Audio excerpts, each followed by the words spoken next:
यानी जो प्रधानमंत्री नरेंद्र मोदी की सरकार ने पाकिस्तान को तड़पाने का फैसला किया था, सिंधु जल समझौते को होल्ड करके उस पर अमल होना शुरू हो गया है। सौगंध सिंधु की। पहलगाम आतंकी हमले के बाद भारत के ताबड़तोड़ एक्शन से पाकिस्तान में खलबली मची हुई है। सिंधु जल समझौता को सस्पेंड किए जाने के भारत के फैसले को पाकिस्तान ने युद्ध का ऐलान माना था।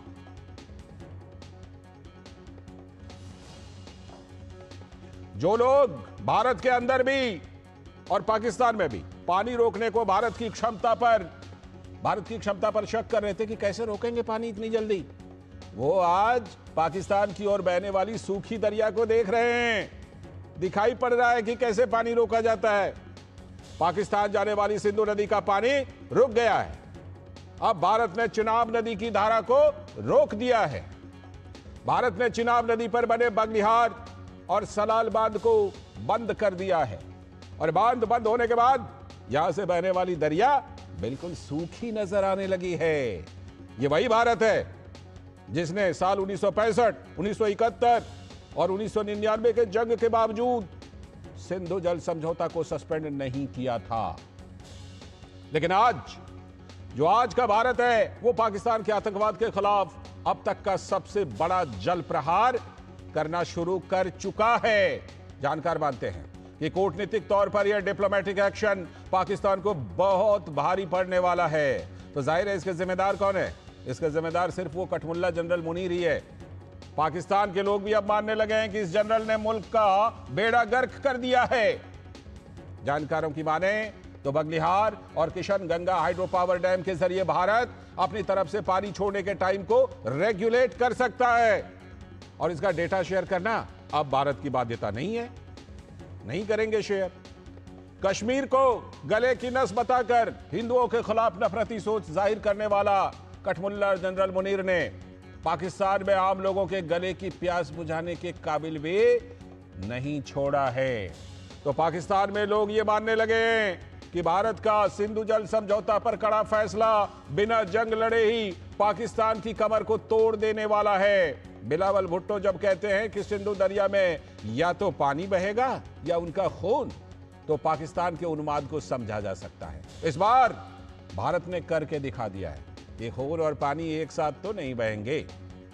अब जीडीपी की जरा बात कीजिए कि पाकिस्तान जो है उसका कृषि का योगदान वहां पर उसमें 24% है, करीब 1/4। और वो देश ऐसा है जो 62% का जीडीपी तो कर्ज के सूद में ब्याज में दे देता है। तो ऐसे हालात में मुफ्त पानी के मिल रहे स्रोत को रोकने का अंदाजा पाकिस्तान ही बेहतर लगा सकता है। और इन सब के बीच ग्लेशियर के जानकार मानते हैं कि भारत को सिंधु जल समझौता पर पुनर्विचार करना भारत के लिए समय की मांग है। भारत ने कर दिया है। वर्ल्ड बैंक को नोटिस देकर पाकिस्तान हर बार जम्मू कश्मीर में विकास कार्यों पर अड़ंगा लगाता रहा था। भारत ने इस बार इस सुलह मशवरे के पाकिस्तान की सियासी चाल को बेनकाब कर दिया है। तो इन सब के बीच रक्षा मंत्री राजनाथ सिंह ने कहा है कि जैसा आप चाह रहे हैं वैसा ही पाक से बदला लिया जा रहा है। साथियों, एक रक्षा मंत्री के रूप में मेरा दायित्व है कि मैं अपने सैनिकों के साथ मिलकर देश की सीमाओं की सुरक्षा सुनिश्चित करूं और मेरा यह दायित्व है कि अपनी सेना के साथ मिलकर देश के ऊपर आंख उठाने वालों को मुंहतोड़ जवाब दूं।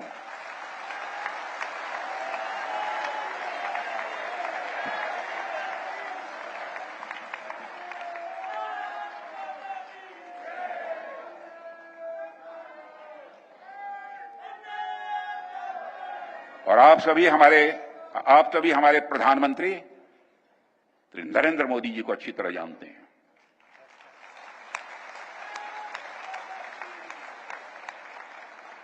उनकी कार्यशैली से भी अच्छी तरह परिचित हैं, उनकी दृढ़ता से भी अच्छी तरह परिचित हैं।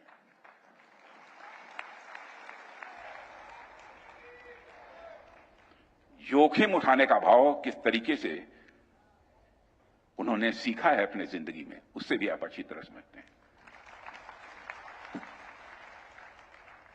मैं आपको आश्वस्त करना चाहता हूं, प्रधानमंत्री मोदी जी के नेतृत्व में जैसा आप चाहते हैं वैसा हो कर रहे हैं।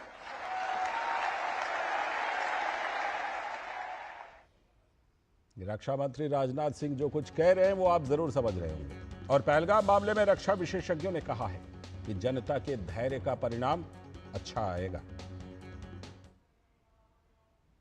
ये जो समय लिया जा रहा है वो जाहिर है कि एक रणनीति के तहत किया जा रहा है और आने वाले समय में भारत एक एलिमेंट ऑफ सरप्राइज को मेंटेन करते हुए ये कार्रवाई मिलिट्री मेजर्स के माध्यम से भी निसंदेह करने जा रहा है। जनता का जो धैर्य है वो जाहिर है कि उसका फल अच्छा मिलेगा और जनता को थोड़ा और धैर्य रखना चाहिए और भारत की सरकार में और भारत के पूरे सुरक्षा तंत्र में भरोसा रखने की आवश्यकता है। और हमें लगातार एकताबद्ध होकर के हमारी सरकार के द्वारा जो भी कार्रवाई पाकिस्तान के विरुद्ध की जा रही है उसका पूरा समर्थन करने की भी आवश्यकता है।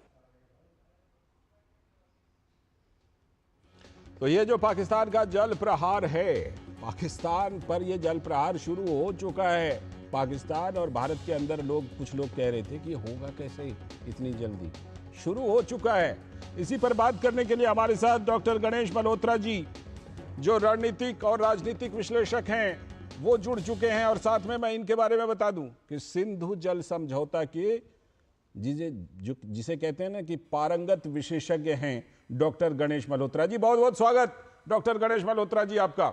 साथ में हमारे साथ हमारे सलाहकार संपादक विनोद मिश्र जी भी यहाँ स्टूडियो में जुड़े हुए हैं। मैं पहले डॉक्टर गणेश मल्होत्रा जी के पास सीधे चलता हूं। डॉक्टर मल्होत्रा, जब यह फैसला लिया गया था तो पाकिस्तान भी कह रहा था, भारत के अंदर भी कुछ लोग कह रहे थे कि ये कोई नल है कि इसका इधर से टोटी बंद किया उधर उसको चालू कर दिया, इतनी जल्दी नहीं, इसमें तो 15 साल 20 साल लगेंगे, ये तो यूं ही एक सिगुफा छोड़ दिया है पानी रोकने का और आज उस पर अमल शुरू हो गया है। डॉक्टर गणेश मल्होत्रा, तो ये उन लोगों को जवाब है कि देखो कैसे तैयारी थी पहले से और आगे के लिए अगर और पूरी तरह से बंद करना हो तो उसकी भी तैयारी चल रही है। डॉक्टर मल्होत्रा, देखिए ऐसा है कि जब ये डिसीजन लिया गया तो सही बात है कि उस टाइम पे बहुत सारे लोगों ने इसका मजाक उड़ाया था और अपने देश का मजाक उड़ाया था कि ये कैसा फैसला लिया गया है। पर आज जैसे वीडियोस सामने आ रहे हैं, जम्मू के पास एक टाउन है जिसका नाम अखनूर है, अखनूर से चेनाब बहता है। चेनाब का स्तर इतना अखनूर में होता है कि नाव से पार करना पड़ता है, पर आज उधर जल स्तर इतना नीचे चला गया कि लोग पैदल चेनाब को क्रॉस कर रहे हैं। तो मतलब कि एक डिसीजन को कैसे इंप्लीमेंट किया जा सकता है वो तो इस सरकार को भी भांति पता है, वो सिखाने की जरूरत नहीं है। और मुझे लगता है कि भारत जो है वो इस डायरेक्शन में काम भी कर रहा है। मुझे लगता है कि इस डायरेक्शन में हमें और कुछ काम करना चाहिए, जैसे कि आपने बताया कि विशेषज्ञों के माध्यम से जो रिपोर्ट्स आ रही हैं, क्योंकि 1960 में जब ये ट्रीटी साइन हुई है उस टाइम पे जल स्तर कितना था, जो 3 रिवर्स पाकिस्तान को दी गई उनका जल स्तर कितना था, जो 3 रिवर्स इंडिया को दी गई जल स्तर कितना था। एक इंडियन इंस्टीट्यूट ऑफ साइंसेस के जो प्रोफेसर हैं, प्रोफेसर अतुल कुलकर्णी, उन्होंने एक रिपोर्ट में कहा है कि अगर देखा जाए कहने के लिए 20% पानी जो है वो भारत को दिया गया है, पर अगर आज का स्तर देखा जाए, उन रिवर्स में सेडिमेंटेशन देखी जाए और जो ग्लेशियर्स की मेल्टिंग फास्ट हो रही है ईस्टर्न रिवर्स पे, रावी, ब्यास और सतलुज पे, तो वो जल स्तर सिर्फ 5% रह गया है। तो जो उस टाइम पे ट्रीटी साइन हुई है उस ट्रीटी में भी एक प्रावधान है सेक्शन 12, जिसके तहत इंडिया ने नोटिस भी इशू किए हैं कि इस ट्रीटी को रिव्यू किया जा सकता है। तो मतलब कि मुझे लगता है कि ये ट्रीटी फैक्चुअली रिव्यू होनी चाहिए और इंडिया जो भी कर रहा है वो लीगल तरीके से कर रहा है और इसको करना चाहिए। डॉक्टर मल्होत्रा, मैं यहां पर आपको माफी के साथ जरा रोकूंगा, फिर मैं आपके पास जरूर लौटूंगा और इस पर बात करेंगे हम। लेकिन इस समय एक ब्रेकिंग न्यूज, और ब्रेकिंग न्यूज क्या है कि रूस के राष्ट्रपति व्लादिमीर पुतिन ने प्रधानमंत्री नरेंद्र मोदी से फोन पर बात की है और पहलगाम आतंकी हमले को लेकर खास चर्चा हुई है।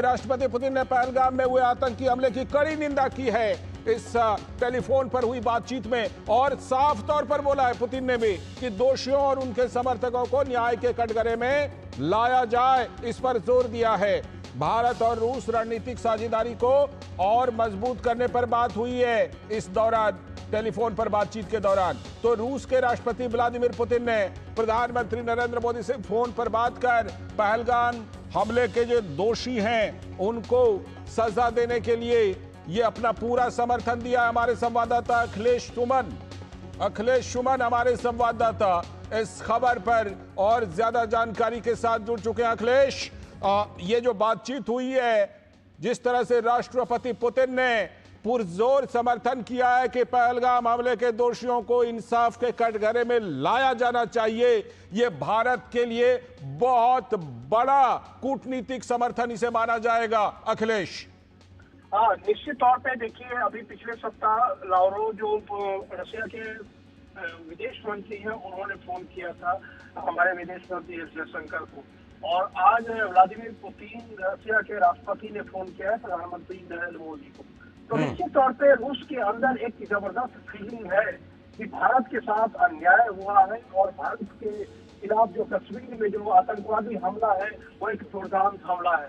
पुतिन ने अपने फोन में जो खास बात कही है, उन्होंने कहा है कि मैं भारत को पूरी तरह समर्थन देता हूँ आतंकवाद के खिलाफ लड़ाई में। एक बहुत बड़ी बात है, और उन्होंने इस बात पे कहा कि इस जो दुर्दांत घटना है उसके जो परपेट्रेटर्स हैं, उसको जो बढ़ावा देने वाले हैं, वो उनको भी कह सकते हैं कि सजा देनी चाहिए, यह उन्होंने साफ साफ बात कही है।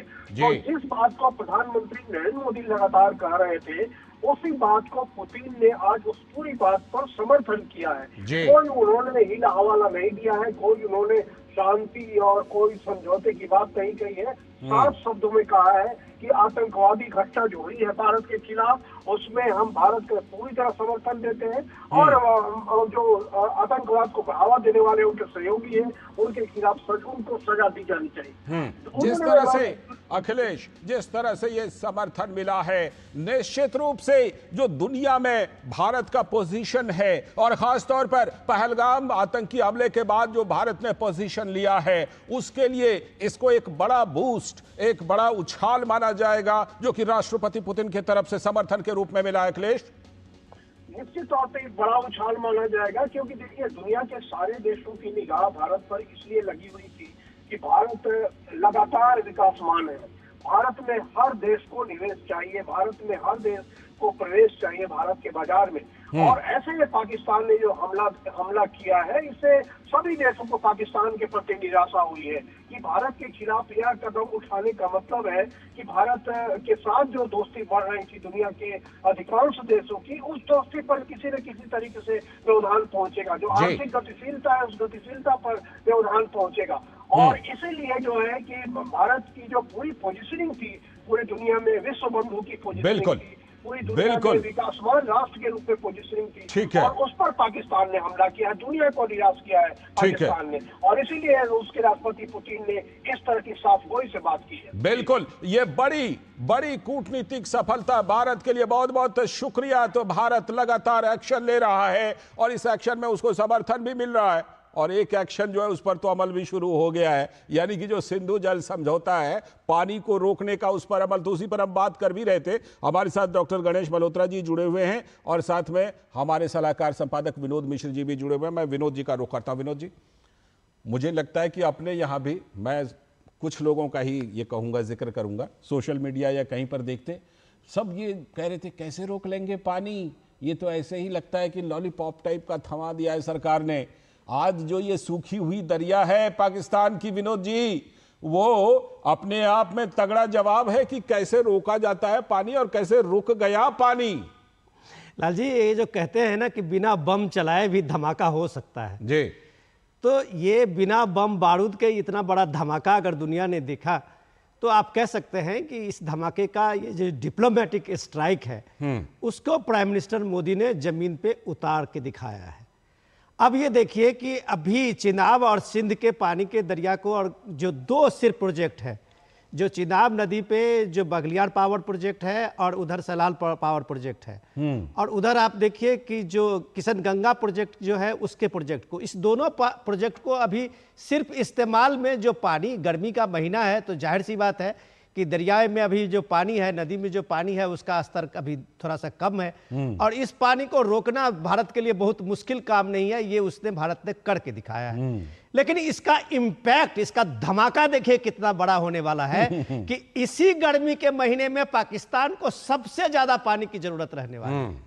इसी गर्मी के महीने में अभी इन 3 नदियों से पानी निकलने वाली नदियों से पीने के पानी के लिए पंजाब से लेके सिंध तक में वो कम से कम 90% लोग निर्भर है। बिल्कुल। और आज अगर सिर्फ एक बटन दबा है जिसमें आप, जिसको आपने जल प्रहार किया है, कहा है, तो उसका असर देखिए। खेती बाड़ी को तो आप छोड़ दीजिए, जो कठमुल्ला मुनीर कश्मीर को गले की नस कह रहे थे, जगलर बेन कर रहे थे, आज एक बूंद पानी भी पाकिस्तान के गले में डालने के लिए उनको ये दुनिया से फजीहत मिलेगी और अपने देश से मिलेगी कि मुनीर ने सचमुच में पाकिस्तान को फंसा दिया है। और ये तस्वीरें गवाह हैं, जो तस्वीरें हम लगातार दिखा रहे हैं सूखी हुई दरिया की। लेकिन जो आपने कहा कि कठमुल्ला मुनीर ने फंसा दिया है, तो कठमुल्ला मुनीर के खिलाफ पाकिस्तान के अंदर भी आवाजें उठ रही हैं।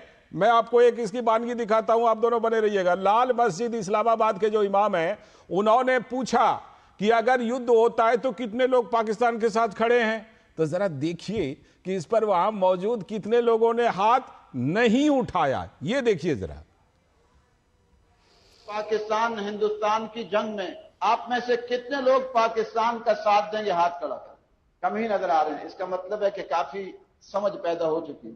मसला यह है कि पाकिस्तान और हिंदुस्तान की जंग इस्लाम की जंग ही नहीं है। पाकिस्तान की जंग कौमियत की जंग है। आज पाकिस्तान में जो कुफरिया निजाम है, जो जालिमाना निजाम है और जो फिस्को फजूर है, वो हिंदुस्तान से ज्यादा बढ़कर। हिंदुस्तान में इतना जुल्म नहीं है जितना पाकिस्तान में जुल्म है।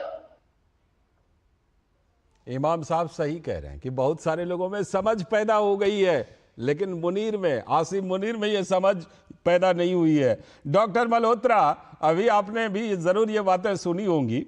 ये जो पाकिस्तान के अंदर की हालत है, उससे तो यही लगता है कि कहीं ऐसा ना हो कि आसिम मुनीर ने जो एक कवायद की, वो कवायद उल्टा मुनीर पे ना पड़ जाए। इस तरह के हालात बन रहे हैं पाकिस्तान के अंदर।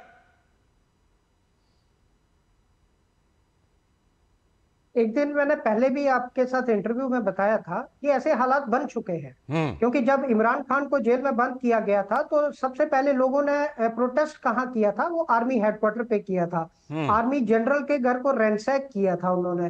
तो लोगों में एक बड़ी क्लैरिटी हो गई है कि जो सबसे ज्यादा मतलब की प्रॉब्लम्स हैं, उनकी जितनी भी डे टू डे प्रॉब्लम्स हैं, चाहे वो पानी के लिए तरस रहे हैं, चाहे वो रोटी के लिए तरस रहे हैं, चाहे वो इकोनॉमिक कंडीशंस उनकी खराब हैं, तो उसके लिए पाकिस्तान आर्मी जिम्मेवार है। क्योंकि पाकिस्तान आर्मी ने 1947 से हमेशा एक जंग वाला माहौल बना रखा। जो पैसा लोगों के वेलफेयर के लिए यूज होना था, वो पैसा हथियार खरीदने के लिए यूज किया गया। क्योंकि आप सोचिए कि जो देश एक इंटरेस्ट नहीं चौंका पा रहा है IMF का या वर्ल्ड बैंक का या चाइना का, वो हथियार खरीद रहा है, तो आप सोचिए कि वो पैसा कहाँ से आ रहा है? जो पैसा लोगों की एक बेसिक एमिनिटीज को बनाने के लिए यूज होना था, वो पैसा उसके लिए यूज हो रहा है। और अब तो जैसे आपने दिखाया कि चेनाब का पानी जो है वो बिल्कुल सूख गया है, झेलम का पानी जो है वो फ्लडिंग कर रहा है। तो उनको तो समझ ही नहीं आ रही है कि हम फ्लड की तैयारी करें या पानी को जमा करने की तैयारी करें। तो ऐसा कंफ्यूज कर दिया है कि पाकिस्तान जो है वो बिल्कुल परेशान हो गया है कि हमें करना क्या है। इस तरीके से लोग जो है वो पाकिस्तान आर्मी के खिलाफ खड़े होंगे और वो दिन दूर नहीं है जब वो पाकिस्तान आर्मी को खुद उनके हेडक्वार्टर से निकाल के उनकी पिटाई करेंगे। बिल्कुल, जिस समझ की बात इमाम साहब कर रहे थे विनोद जी, उससे तो यही लगता है कि जो डॉक्टर मल्होत्रा कह रहे हैं कि वो दिन दूर नहीं है जब लोग जो है आर्मी को कहेंगे हम तो समझ गए, अब तुम भी समझ जाओ। लाल जी, मैंने कल देखा था किसी टेलीविजन चैनल पे, और अरशद मदनी हैं जमाते उलेमा हिंद के, तो अध्यक्ष हैं अरशद मदनी साहब, उनको मैं हंसते हुए देखा था कि भारत पानी कैसे रोक सकता है। और जब भारत ने आज करके दिखाया है तो ये रियलाइजेशन आपको लाल मस्जिद पाकिस्तान के इस्लामाबाद का है। आप उस लाल मस्जिद के बारे में समझ लीजिए जी। कि यही लाल मस्जिद है जिसपे परवेज मुशर्रफ जब उस समय में राष्ट्रपति थे तो लाल मस्जिद पे आर्मी का ऑपरेशन कराया था, एक तरह से उसको बुलडोज किया था, सिर्फ चाइना के एक आरोप पर कि यहाँ पे आतंकवादियों को सह दी जाती है। आज वो लाल मस्जिद का जो रियलाइजेशन है वो इस बात को जान लिया है, पाकिस्तान के लोग ये समझ लिए हैं कि ये जंग पाकिस्तान के अवाम पे बहुत भारी पड़ने वाला है जी। इसलिए जब वो हाथ खड़ा करने के लिए बोलते हैं इमाम साहब, तो उसमें आप देखिए कि 99% लोगों ने हाथ नहीं खड़ा किया है। बिल्कुल। कि उसको पता है कि ये जंग उसके पीढ़ियों को बर्बाद कर देगी। बिल्कुल। एक पीढ़ी अभी आने वाली, उसकी जो वर्तमान पीढ़ी है, सिर्फ एक इंडस वाटर ट्रीटी को सस्पेंड करने से ही आप देखिए कि अभी गर्मी के महीने में पाकिस्तान की क्या हालत होने वाली है। और आगे की नस्लें अभी और इंतजार करेगी कि इंडिया क्या रुख रहने वाला है। ये अभी कुछ दिन के बाद इंतजार करना पड़ेगा। हम तो यही उम्मीद करेंगे विनोद जी कि जो समझ इमाम साहब ने दिखाई है, जो समझ वहां की आवाम दिखा रही है, वही समझ पाकिस्तान की आर्मी दिखाए और आसिफ मुनीर भी दिखाए। बहुत बहुत शुक्रिया डॉक्टर गणेश मल्होत्रा जी जुड़ने के लिए इस चर्चा में। और विनोद जी आप बने रहिएगा, आज हम खास चर्चा करने वाले हैं कि ये समझ जो है वो पैदा वहां पाकिस्तान में हो रही है, लेकिन भारत के कुछ नेताओं को पैदा नहीं हो रही है। अभी वक्त है ब्रेक का, ब्रेक के बाद जब लौटेंगे तब करेंगे ये खास चर्चा खास मेहमानों के साथ।